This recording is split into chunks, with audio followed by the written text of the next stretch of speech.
Cet épisode est sponsorisé par MrEV.com, boutique en ligne d'accessoires de recharge pour véhicules électriques et hybrides rechargeables. Sur MrEV.com, vous trouverez toutes les solutions de recharge adaptées à votre véhicule électrique, notamment des câbles de recharge à la longueur personnalisée, ainsi que des bornes de recharge fixes ou mobiles. Si vous avez besoin de conseils, les experts de MrEV.com vous répondent par téléphone du lundi au vendredi de 9h à 17h. Pour en savoir plus, rendez-vous sur mr-ev.com. Bonjour et bienvenue dans Automobile Propre, le podcast zéro émission qui s'écoute le temps d'une recharge. Le monde de la voiture électrique est en pleine révolution, nous vous le racontons. Automobile Propre est un podcast bimensuel co-animé par Johan Dusbaumer, fondateur et CEO d'Automobile Propre et de ChargeMap. Bonjour Johan. Salut Eric, bonjour à tous. Par Michael Torré-Grossard, rédacteur en chef d'Automobile Propre. Bonjour Mika. Salut Eric. Et moi-même Eric Dupin, éditorialiste sur Automobile Propre. Ce programme est diffusé le premier et le troisième jeudi du mois. Il est disponible sur toutes les plateformes. N'hésitez pas à vous abonner via iTunes, Spotify, Google Podcast ou tout autre service. Et surtout, n'oubliez pas de le noter sur ces plateformes car c'est le meilleur moyen de nous soutenir et de nous faire connaître. Au sommaire de ce podcast, on rentre dans le vif du sujet avec les news. La revue de l'actu essentielle de la quinzaine. Alors, on a retenu 3 actualités cette semaine qui ont, pour nous, marqué la quinzaine et dont on va parler ensemble. La deuxième rubrique, le focus, un débat sur l'actualité, une actualité plus marquante de la quinzaine sur laquelle nous reviendrons un petit peu plus en détail. Et puis enfin, la question technique, où il sera question cette semaine de recyclage de batteries. Alors, les infos de la quinzaine. On commence avec Foxconn. Alors, Foxconn, qui est un constructeur spécialisé dans les produits technologiques chinois et qui est notamment le fabricant de l'iPhone pour comme principale carte de visite et qui vient de dévoiler donc 3 véhicules électriques. Michael, la Chine est en pointe dans le lancement des voitures électriques puisqu'il ne se passe pas un podcast sans qu'on n'évoque pas une marque chinoise sur les voitures électriques.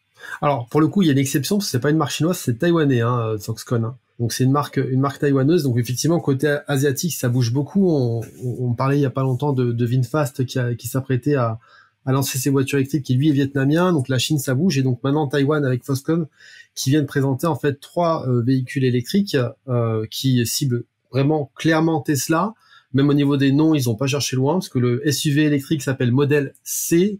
On n'a pas encore beaucoup de caractéristiques, si ce n'est qu'il sera commercialisé à 30 000 euros et je pense avec une fiche technique très proche du modèle Y de Tesla. Ensuite, on aura la Model E qui, elle, est une berline a priori concurrente de la Model S, donc 750 chevaux, un 0 à 100 en 2 secondes 8, 750 km d'autonomie, donc ça colle pas mal avec la fiche technique de la berline d'Elon Musk.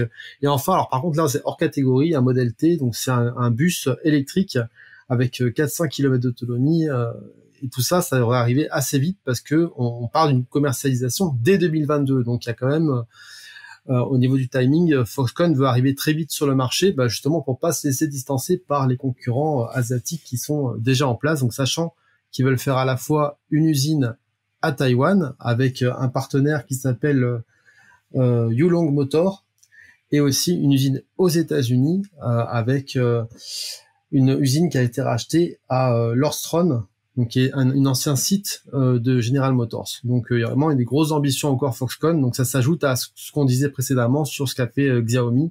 Maintenant on verra ce qu'ils vont faire par la suite. Est-ce qu'on sait à quel marché sont destinées ces voitures prioritairement ? Alors je pense que le marché domestique sera visé en premier, après toute l'Asie et après les États-Unis. L'Europe on ne sait pas, il n'y a pas vraiment de plan, mais a priori la marque s'exprimera un peu plus tard sur son arrivée sur le vieux continent. Johan ? En tout cas, aux États-Unis, ils vont peut-être avoir des problèmes avec le nom Model E. On se souvient qu'en fait, Tesla avait eu des soucis puisqu'ils voulaient appeler la Model 3 la Model E. Et je crois que c'était Ford qui s'était opposé. Donc, ils vont avoir le même problème que Tesla à ce niveau-là, au niveau du nom. Donc, il faut peut-être déjà qu'ils commencent à réfléchir sur un nouveau nom. Alors, qu'est-ce que ça dit sur la capacité, encore une fois, des entreprises asiatiques à très rapidement investir un marché et aussi, alors, un peu, j'allais dire, jusqu'à présent, on était plutôt assez, on avait des commentaires plutôt flatteurs sur leur capacité aujourd'hui à innover. Et là, on a l'impression qu'ils retombent un peu dans leur vieux travers, c'est-à-dire cette espèce de fixation sur les marques iconiques occidentales et jusqu'à nommer leur voiture un peu de la même façon. Oui, effectivement, c'est un peu c'est vrai que ça fait un peu copier-coller, même au niveau du gabarit, des performances. On n'a pas toute la fiche technique, on ne sait pas encore vers quoi ils vont. Et c'est vrai que moi, ce qui me manque on ne sait pas ce qu'ils veulent faire, notamment au niveau de la conduite autonome et des technologies embarquées. Donc je pense qu'il y aura d'autres annonces qui vont suivre, mais effectivement là c'est un peu décevant, ça fait un peu copier-coller et ça paraît un peu moins innovant que ce que veut faire Xiaomi. Tout à fait. Et on a dit, on a parlé du prix. On est aux alentours de. Alors le prix sur le petit SUV, ce sera de 30 000 euros environ. 30 000 euros, c'est ça. Ouais. Donc on est dans des prix qui fracassent tout là. Si c'est la réalité, parce qu'on sait que entre les annonces et la réalité, on a souvent des surprises. Surtout quand viennent s'ajouter les frais de douane et les taxes européennes. Mais on pourrait avoir une voiture qui aurait, en tout cas sur le papier, les caractéristiques d'une Tesla Model S pour 3 ou 4 fois moins cher. Ça paraît complètement dingue. Alors 30 000 euros, ce serait plus l'équivalent du modèle Y, mais effectivement, ce serait quand même 2 fois moins cher qu'un modèle Y aujourd'hui. Après, il faut voir si les 30 000 euros, effectivement, il y a les frais de douane. Est-ce que c'est hors taxe ou TTC? Il y a plein de petites données. Il faut attendre que ça arrive sur le marché parce qu'on a souvent des surprises. Yoann, tu voulais ajouter quelque chose? Ouais, moi je m'interroge en fait sur la stratégie de Foxconn parce que c'est quand même à la base un sous-traitant. Est-ce que finalement ces véhicules c'est pas plutôt surtout un gros démonstrateur pour des marques, je pense forcément à Apple puisque c'est certainement leur plus gros client aujourd'hui. Est-ce que c'est pas un petit appel du pied en disant bah regardez, nous on sait fabriquer des voitures et on sera en mesure de gérer vos projets de fabrication de véhicules. Voilà, je me pose vraiment cette question-là. Ou alors ils ont une stratégie de dire ben on en a un peu marre d'être des sous-traitants et on veut maintenant devenir une marque propre. Peut-être demain, peut-être qu'en fait ça aurait été plus facile de lancer des smartphones que des véhicules, je sais rien. Mais voilà, en tout cas, je m'interroge un peu sur la stratégie de Foxconn avec ces annonces. D'ailleurs, on n'a pas mentionné le nom de la marque automobile qui ne sera pas Foxconn, mais Foxtron. Et effectivement, ça on dit aussi sur le fait, ça viendrait un petit peu conforter ta thèse, Yoann, qui consisterait à dire que cette marque veut sortir un petit peu de cette logique de sous-traitant pour devenir une marque à part entière, en commençant par l'automobile. Et l'idée que, pourquoi pas, puisqu'on a souvent évoqué la possibilité d'une voiture Apple, l'idée que ce soit Foxconn qui fabrique aussi la voiture Apple après avoir fabriqué les iPhones ne serait pas forcément complètement délirante. Très bien. Alors on a un deuxième sujet qui a beaucoup fait parler aussi parce qu'il avait déjà été évoqué il y a une quinzaine de jours, mais là ça y est, c'est officiel. Tesla va, ou en tout cas révolutionne l'assurance automobile grâce à nos données. Alors qu'est-ce qui se passe exactement? Tesla a une offre d'assurance, on en avait déjà parlé un petit peu, et là elle est en train de s'officialiser pour l'instant dans un seul point, c'est l'État du Texas aux États-Unis.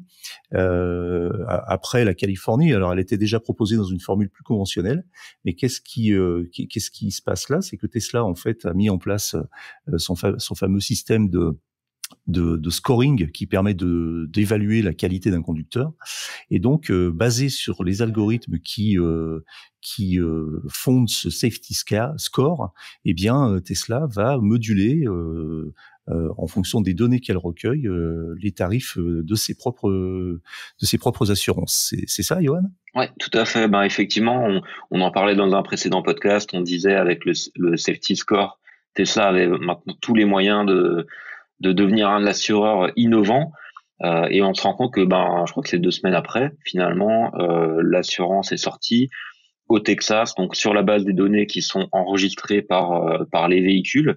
Ça concerne tous les modèles Tesla, le modèle S, modèle Y, modèle X ou modèle 3. Et donc, ce qui est intéressant, c'est de voir un petit peu les économies que Tesla annonce. Donc le safety score, on en avait parlé il y a quelques temps. En gros, ça se base sur 5 critères que va évaluer la voiture sur votre niveau de prudence au volant. Et en fait, avec ce score, Tesla va moduler en fait la prime d'assurance.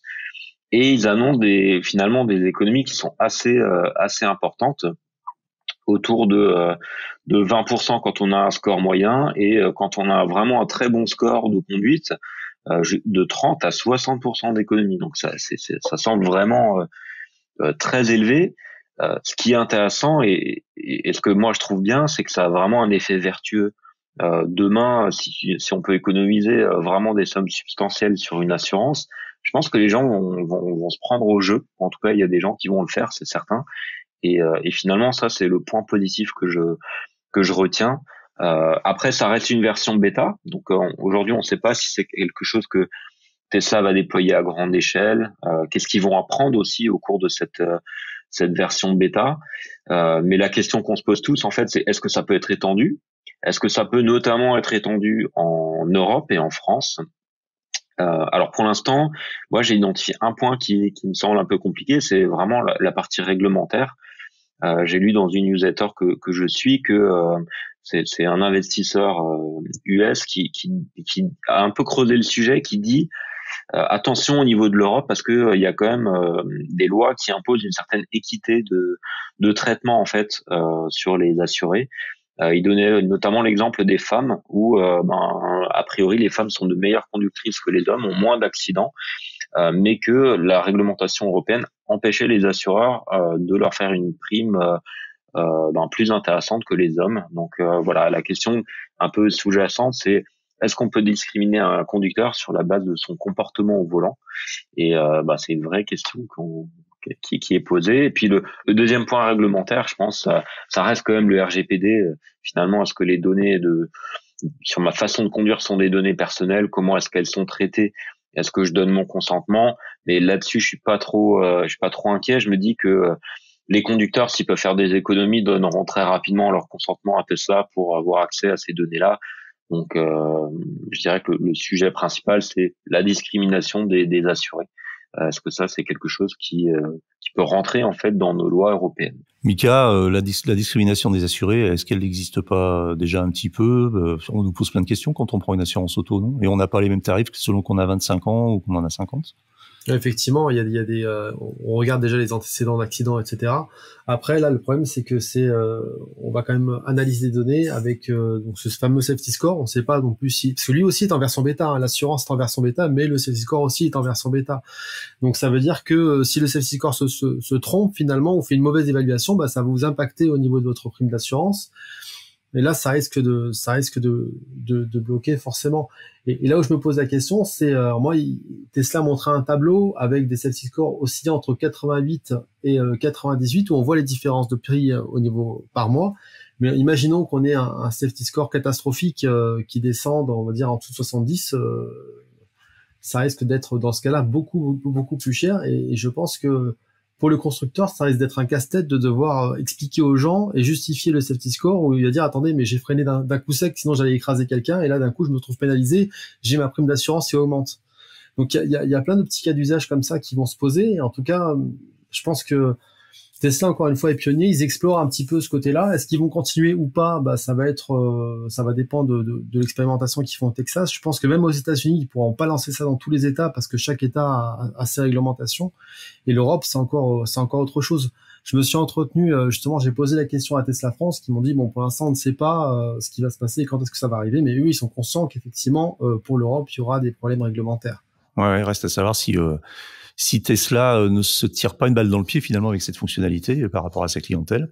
Donc l'avenir le dira, c'est intéressant à suivre, mais effectivement ça pose plein de questions réglementaires, questions d'ordre de vie privée et questions aussi de pertinence des algorithmes. Troisième actualité, cette fonction qui va révolutionner la recharge des voitures électriques sur le réseau Ionity. Alors, cette fonction, c'est la fonction dont tu vas nous parler, Johan, c'est la fonction plug and charge. Ouais, tout à fait. Plug and charge, en fait, juste pour rappeler ce que c'est la recharge sur une borne sans identification et sans avoir à saisir un moyen de paiement. Donc, vous arrivez, vous branchez la voiture sur la borne et à partir de ce moment-là, en fait, la transaction de charge démarre automatiquement, votre véhicule est reconnu comme vos appartements et vous êtes facturé des recharges qui sont effectuées. Donc ça, c'est la théorie. C'est quelque chose qui marche déjà avec le réseau de superchargeurs Tesla. Évidemment, l'expérience utilisateur, elle est au top. Il n'y a pas besoin de sortir de badge ni d'application mobile. Voilà, donc vraiment l'expérience au top. C'est ce qu'on appelle aujourd'hui la norme ISO 1518. Donc c'est vraiment un petit peu la norme plug and charge qui est en cours de définition et qui n'est pas encore a priori complètement arbitré sur un certain nombre de sujets. Mais en tout cas, ça fait l'objet de groupes de travail qui sont sur ce point-là. Petit point important aussi, c'est que c'est pas la norme que Tesla utilise à ce jour. Même si le résultat est le même, Tesla, à ma connaissance, n'utilise pas la norme ISO 1518. C'est vraiment quelque chose qu'ils ont développé de leur côté. Donc ça pose la question de savoir si Tesla un jour implémentera ce protocole. En tout cas, ce qui est sûr, c'est que pour que le plug and charge fonctionne, il faut un opérateur de mobilité compatible qui soit paramétré dans un véhicule qui est compatible avec cette norme, et il faut une borne de recharge et un réseau qui soit compatible. Donc là, on a le réseau et les bornes compatibles du côté d'Ionity. Par contre, le communiqué de presse est quand même assez vague, et aujourd'hui, je ne sais pas qui peut avoir accès à ce réseau Ionity en tant que conducteur, en tant que consommateur. Et je pense qu'en fait, cette annonce d'Ionity, c'est une première étape. C'est de dire, nous, côté réseau, on est prêt. Et je pense que vont suivre assez rapidement des annonces côté constructeur en disant, nous aussi, on est compatible. Pour info, on a normalement la Porsche Taycan, la Ford Mach-E et la Mercedes EQS qui sont compatibles avec cette norme. Et encore faut-il avoir le côté opérateur, en fait, qui possède votre moyen de paiement, qui est capable d'émettre des factures, etc. Donc voilà, il y a quand même un peu de machinerie technique, et on connaît bien ça chez ChargeMap, pour que ça fonctionne. Je pense que le plug and charge va se développer dans les années à venir, mais il y a quand même beaucoup de contraintes qui me font dire que ça sera pas un déploiement très rapide. On verra si j'ai raison ou si je me trompe. Mais ce qui est certain, c'est que ça facilite le parcours utilisateur pour la recharge. Et dans ce sens-là, c'est une très belle première étape que franchit Ionity. Et j'ai hâte de voir en fait les constructeurs qui vont prochainement faire des annonces à ce sujet. Concrètement, je sais pas qui voudra répondre, mais d'un point de vue purement pratique, qu'est-ce qu'il va falloir faire? Moi, je suis conducteur d'une voiture et je veux avoir bénéficié du service plug and charge sur Ionity. Il faudra à un moment que je m'inscrive préalablement, peut-être sur leur site, en mettant ma carte bleue, le numéro d'identification de ma voiture, des choses comme ça. En fait, c'est effectivement, tu vas devoir avoir un contrat avec un opérateur. Ça pourrait être effectivement le réseau, ça pourrait être demain le constructeur, ou ça pourrait être un opérateur tiers comme ChargeMap. On regarde ça aussi de notre côté. Et donc, il faudra avoir un contrat qui est paramétré au niveau de ton véhicule. C'est vrai que par rapport à ça, j'espère que le législateur sera attentif au fait que même s'il y a un contrat qui est livré avec la voiture dès le départ, il y a une possibilité aussi de mise en concurrence des différents opérateurs, et que ce soit pas l'opérateur que vous impose votre constructeur dans le véhicule. Alors, en disant ça, je prêche un peu pour la paroisse ChargeMap, mais je prêche aussi pour une saine concurrence en fait sur ce marché-là. En tout cas, il te faudra un contrat avec un opérateur, et puis à partir de ce moment-là, en fait, il faudra recharger sur des bornes qui sont compatibles. Alors effectivement, on peut imaginer, partant de cette logique-là, qu'on puisse être éventuellement en contrat en tant qu'utilisateur, en tant que particulier, avec un opérateur de charge, comme on l'est aujourd'hui avec un opérateur de téléphonie, c'est-à-dire qu'en fait, on a une voiture qui fonctionne avec un réseau, comme on a un téléphone qui fonctionne avec un réseau, mais pas avec un autre. Donc avec tous les avantages que ça suppose, mais aussi éventuellement des inconvénients. Donc il faudra être vigilant sur ce point. Mika, tu voulais ajouter quelque chose? Non, effectivement. Après, c'est juste des fois quand on arrive sur des bornes, on peut avoir plusieurs badges en main et on peut choisir l'opérateur qui coûte le moins cher. Mais là, avec le plug and charge, je pense qu'on n'aura qu'un seul opérateur choisi. Donc on pourra pas, on va perdre ce choix finalement. On aura la simplicité d'utilisation, on va perdre le choix. Donc à voir comment ça va se passer en pratique, mais c'est pas encore fait. Ça prend quand même beaucoup de retard, le plug and charge. Ouais, j'avoue qu'il y a des dissensions un peu entre les différents acteurs sur un certain nombre de sujets, sur la manière d'implémenter cette norme. Donc il y a encore des échanges, mais effectivement, je partage l'avis de Mika, ça va prendre un petit peu de temps. Bon, eh bien, à suivre. On passe à la rubrique Le Focus et on va revenir sur une actualité importante du mois, mais qui est récurrente. Et c'est intéressant de s'y pencher de temps en temps. C'est les ventes de véhicules électriques en septembre. Donc on va faire un point un peu sur les tendances et ce qu'elles indiquent sur l'évolution du marché, avec quelques surprises, notamment du côté de chez Dacia et du côté de chez Volkswagen. Michael, un point sur le marché? Alors, le marché automobile, si on regarde le mois de septembre, au global, il est toujours en crise quand même. On a le marché VP, il recule, je crois, de 20 à 30% par rapport à l'année précédente.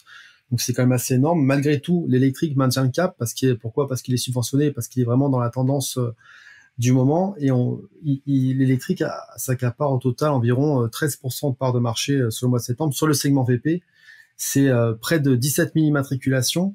Et si on regarde un petit peu en détail les chiffres d'immatriculation, encore une fois, c'est Tesla qui mène la danse. Alors, c'est pas très étonnant sur un mois de septembre, parce qu'à chaque fin de trimestre, Tesla a tendance à accélérer ses livraisons. Les bateaux sont plus nombreux à arriver en Europe, justement, parce qu'après, ils ont fin septembre les résultats qui arrivent, donc faut bien habiller la mariée. Donc, ils ont fait quasiment 3000 immatriculations sur le mois de septembre avec la Model 3, qui reste la voiture pour le deuxième mois consécutif, alors que la Zoé était passée devant à un moment donné, la voiture la plus vendue en France. La Zoé arrive en deuxième place après la Peugeot 208 électrique, qui est quasiment au coude à coude à une unité près avec la Dacia Spring qui, elle, arrive fort, parce qu'il y a eu plus de 2000 immatriculations sur septembre. Alors, on sait toujours pas ce que c'est les immatriculations. Quand les modèles arrivent sur le marché, c'est souvent des livraisons concessions. Donc, on n'est peut-être pas encore dans la phase de livraison au grand public, mais a priori, c'est en cours. Donc, on ne sait pas sur les 2000 exemplaires livrés combien sont destinés aux concessions et combien ont été effectivement livrés aux clients. En tout cas, mais ça indique une tendance quand même. Ça indique une tendance et le fait que la Dacia Spring démarre plutôt fort. Et nous, on le voit sur les groupes Facebook, les livraisons se multiplient.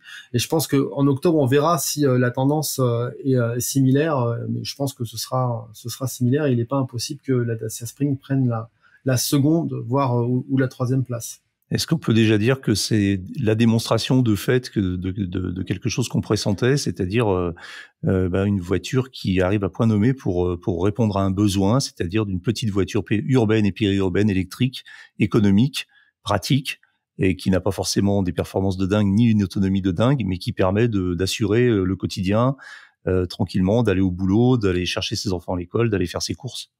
Elle était attendue, effectivement, cette voiture à moins de 10 000 euros être déduite.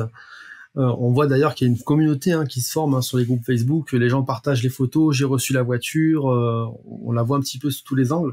Moi, j'ai hâte de voir un petit peu la réaction au quotidien d'ici quelques semaines, à pouvoir interroger les utilisateurs et voir ce qu'ils en pensent sur les usages, sur l'autonomie, sur les performances, le confort, sur la qualité de la voiture, parce que c'est souvent ce qui a été pointé du doigt. Mais en tout cas, c'est assez prometteur et ça montre que sur le segment des voitures low cost, il y a une attente qui est réelle.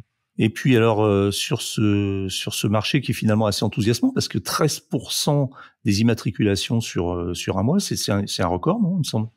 On n'a jamais atteint le chiffre. Non, c'est pas un record. Je crois c'est pas un record. Ouais, non, c'est ni un record en volume ni un record en pourcentage. Mais on n'est pas loin. On n'est pas loin. En tout cas, les signaux sont quand même plutôt positifs sur un marché qui est quand même compliqué, parce que même sur la voiture électrique, les livraisons sont sans doute aussi retardées par la crise des semi-conducteurs. Donc la voiture électrique s'en sort quand même plutôt bien. Après, je pense que les constructeurs ont aussi accéléré les rythmes de livraison pour pouvoir bénéficier des bonus qui avaient changé, je crois, au 1er juillet. Donc il restait, je crois qu'il y avait un délai pour bénéficier des 7 000 euros. Donc il fallait immatriculer avant, je crois, fin septembre. Donc c'est ce qui peut expliquer aussi le fait qu'il y a eu une augmentation des immatriculations sur ce mois de septembre. Après, le mois de septembre, c'est toujours un gros mois. Johan ? Ouais, moi ça entraîne en fait une réflexion chez moi, c'est de me dire finalement on sait que le marché automobile est impacté par la crise des semi-conducteurs.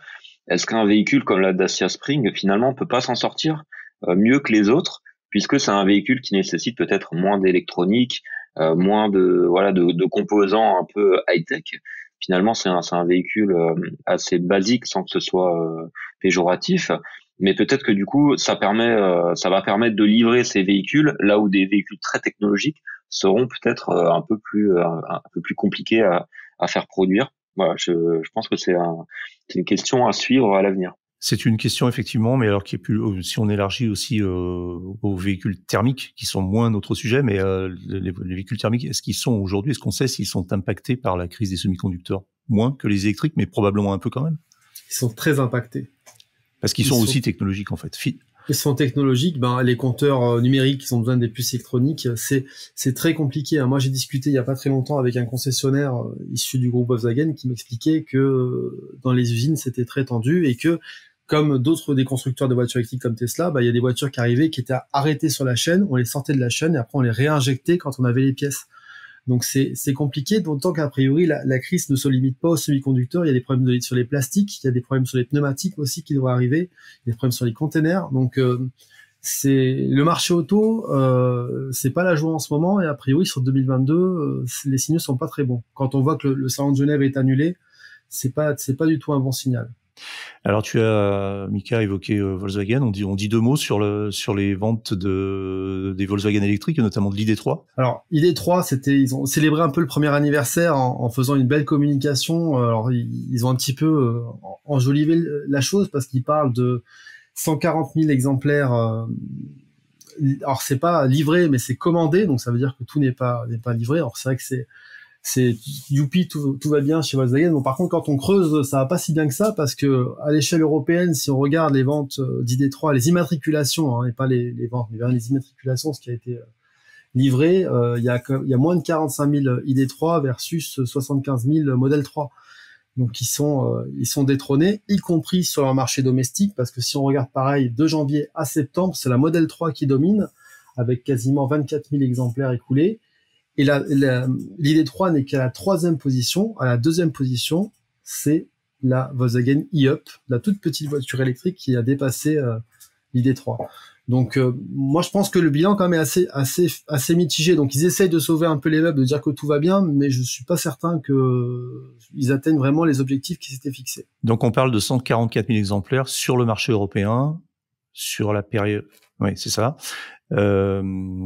Il faut quand même rappeler à la décharge sans mauvais jeu de mots, de Volkswagen que l'ID3 a été lancée il y a à peine un an en gros. Et quand on la compare à la Model 3 maintenant a plus de 2 ans et demi d'existence sur le marché européen et près de 4 ans sur le marché mondial. Donc il y a forcément un challenge. Mais moi, mon avis personnel, c'est que je suis pas très inquiet sur l'avenir de Volkswagen, même par rapport à l'électromobilité, parce que c'est une entreprise, un groupe énorme avec beaucoup de moyens et qui sauront probablement très rapidement se mettre au diapason. Mais effectivement, ils ont le démarrage peut-être un petit peu chaotique. Rappelons quand même que puisqu'on parle du groupe Volkswagen et pas uniquement de la marque VW, que dans le groupe Volkswagen, on a aussi une réussite qui est le Porsche Taycan qui s'est vendu plus que prévu dès son lancement en 2020 et ça se confirme en 2021 puisqu'il est passé dans les ventes devant la mythique 911. Voilà pour ce tour de l'actualité du marché de la voiture électrique et on va terminer avec la question technique du jour. Donc, où en est-on du recyclage des batteries de voitures électriques ? Alors, dans notre série vidéo La Minute Branchée, nous revenons sur ce sujet cette semaine en détail avec, on vous explique comment fonctionne le recyclage des batteries de voitures électriques et pour vous dire aussi que c'est une véritable réalité aujourd'hui. Mika, est-ce que tu peux nous résumer un peu la situation aujourd'hui ? Alors, ce qu'il faut savoir, la première chose, c'est que c'est vraiment une question qui revient souvent, le recyclage des batteries, quand on en parle dans un repas en famille, etc. Et la première chose que je réponds, c'est déjà de se rendre compte qu'une batterie de voiture électrique, déjà, c'est beaucoup plus simple à récupérer, à récolter que la batterie d'un téléphone. On a tous chez nous des téléphones portables avec des petites batteries, on les met dans un tiroir, voire pire, on les jette à la poubelle. Et bon, une voiture, normalement, c'est compliqué à mettre dans un poubelle, ou alors il faut avoir un gros container. Donc ça, déjà, c'est facile à récolter. Ensuite, la filière recyclage, elle est encore naissante, tout simplement parce qu'il faut pas oublier que les voitures électriques qui sont arrivées, la nouvelle génération entre la fin des années 2000, début des années 2010, donc ça a monté crescendo. On n'a pas encore une grosse volumétrie de batterie à récupérer et à recycler, et surtout, en plus de la durée de vie de la batterie de la voiture électrique, qui est bien, on va dire, entre 8 et 10 ans facile. On a des voitures qui font plus de 200 000 km aujourd'hui, on le voit sur les forums. On a une étape intermédiaire avant le recyclage qui est la seconde vie. La seconde vie, c'est quoi ? C'est qu'en fait, on va récupérer les batteries des voitures électriques arrivées en fin de vie pour d'autres applications, donc notamment le stockage stationnaire. Donc, il y a Renault et d'autres constructeurs qui ont testé la solution. Et l'idée, en fait, c'est au-delà de la durée de vie dans la voiture, c'est de prendre peut-être 2, 3 ans, 4 ans, 5 ans, 10 ans, je ne sais pas, pour faire du stockage stationnaire, où là, l'application, la batterie un petit peu affaiblie continue de fonctionner. Donc, c'est seulement après cette seconde vie qu'elle sera recyclée. C'est super intéressant ce que tu dis, Michael, parce que tu précises bien une notion qui je pense est relativement étrangère. C'est la notion de seconde vie. C'est-à-dire qu'on a tendance à confondre recyclage et seconde vie, et c'est parfaitement expliqué là. En fait, tu as la première vie de la batterie dans la voiture, puis après tu as une seconde vie parce que la batterie va vivre une seconde vie où elle va continuer à fournir de l'énergie, et ensuite, elle sera éventuellement recyclée. C'est super intéressant. Donc, effectivement, après, ça passe à la phase recyclage, mais aujourd'hui, en fait, j'ai pas mal discuté avec les industriels, notamment ceux qui travaillent sur les batteries au niveau du groupe Stellantis, qui m'expliquaient que l'enjeu du recyclage n'était pas encore là, tout simplement parce que voilà, encore une fois, les voitures sont arrivées très récemment sur le marché, donc on n'a pas encore énormément de volumétrie de batteries de voitures électriques à recharger, à recycler. Donc ça interviendra, ça va commencer à monter en puissance en 2022, mais plus probablement en 2025, il y aura vraiment un outil industriel qu'il faudra mettre en place pour récupérer ces batteries, les démanteler et récupérer les matériaux. Sur la question de la récupération des matériaux, aujourd'hui, selon les procédés, on arrive à plus de 90% de matériaux recyclés. Donc c'est plutôt bon. La problématique, par contre, c'est que les matériaux recyclés coûtent aujourd'hui plus cher que les matières premières, que les matériaux directement extraits. Donc ça pose quand même un problème aux industriels qui cherchent aussi à réduire les coûts de leurs batteries. Alors heureusement, l'Europe s'en mêle. Il y a une révision de la directive européenne sur le recyclage qui est en cours. Donc, ils vont imposer des taux de recyclage minimum pour chaque composant, donc cobalt, nickel, lithium, etc. Mais ils vont aussi imposer aux fabricants d'utiliser une part minimale de ces composants recyclés dans leurs batteries neuves. Donc voilà. Donc ça, il y a beaucoup de discussions sur cette directive parce que elle fait beaucoup débat parce que justement imposer pour les fabricants du matériau recyclé dans les batteries, ça va augmenter les coûts. Donc ça fait bien, je crois que ça fait bien un an qu'elle est discutée cette directive. Mais en tout cas, elle va poser les bases d'un cadre un peu sain pour justement que la filière recyclage fonctionne parce qu'elle est essentielle. On peut pas imaginer un marché sans la filière recyclage. Merci Mika pour ces explications claires et lumineuses. Johan, tu veux ajouter un mot pour finir ? Je pense que c'est vraiment un enjeu fondamental autour de la voiture électrique, d'assurer ce recyclage. On sait qu'il y a des constructeurs qui ont déjà mis, en tout cas qui travaillent déjà avec des industriels pour ça. Je pense à Toyota et les batteries de ces hybrides rechargeables ou même de ces hybrides. Donc effectivement, c'est un enjeu. Là, le volume va commencer vraiment à grimper. Et il va falloir rapidement être capable d'apporter des réponses, donc traiter en volume les batteries. Je sais qu'à titre personnel, j'ai une Nissan Leaf de 2011 qui était une des premières livrées. Au départ, elle faisait, on va dire, entre 100 et 120 km d'autonomie. Aujourd'hui, elle en fait autour de 70. La question se pose en fait de l'avenir de cette voiture. Je pense qu'elle peut encore circuler quelques années avec quelqu'un qui n'a pas forcément de gros besoins d'autonomie pour rayonner autour de chez lui. Mais une fois que cet usage sera passé, se posera la question de la batterie de cette voiture et de la voiture complète. Est-ce qu'on change la batterie ? Est-ce qu'on envoie tout au recyclage ? Sachant que la voiture en elle-même, en fait, elle est dans un bon état. Donc voilà, c'est des questions aussi qu'il va falloir se poser. Est-ce que on envoie tout le véhicule à la casse ou est-ce qu'on change juste la batterie ? Si oui, combien va-t-elle coûter, sachant que il y a eu des évolutions technologiques entre-temps. Est-ce que je pourrais mettre une batterie avec davantage de capacité ? Donc il y aura une réponse aussi sur ce point-là apportée par les constructeurs automobiles. On a une idée vraiment comme ça à la louche un peu du prix, par exemple, que pourrait coûter le remplacement des batteries sur cette Nissan Leaf qui de 2011 aujourd'hui. C'est quoi ? On est dans les 1000, 2000 euros ou plutôt dans les 15 000 euros pour éclairer un peu nos auditeurs. Je veux pas dire de bêtises, mais je crois que j'avais lu quelque chose entre 6 et 8 000 euros. Mais j'ai plus le chiffre exact. Donc probablement largement au-dessus de la valeur résiduelle de la voiture actuelle. Ouais, mais c'est un chiffre de mémoire qui date d'il y a 2 ans. Donc est-ce que les choses ont évolué entre-temps chez le constructeur ? Là, j'ai pas l'info. Après, il y a un vrai sujet sur la batterie, c'est est-ce qu'on change le pack entier, ce que tu disais, Johan, ou est-ce qu'on s'attaque ? Parce que souvent, la batterie, quand elle a plus d'autonomie, c'est seulement des modules ou des cellules qui vont pas. Donc c'est ridicule de changer tout le pack alors que c'est juste une partie qui ne va pas. Donc l'idée, ce serait d'arriver à intervenir sur ces modules ou ces cellules. Après, c'est un savoir-faire spécifique, c'est des formations spécifiques. C'est un peu compliqué. Et c'est vrai qu'aujourd'hui, c'est la solution de facilité. On enlève le pack, on met un nouveau pack. en tout cas, par rapport à ce sujet-là, je sais que c'est souvent une question qui est posée lors des repas de famille, etc.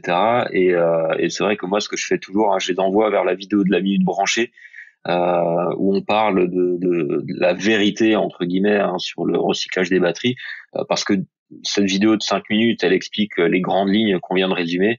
Et au final, ça permet aux gens de mieux comprendre et de casser quelques idées reçues quand même.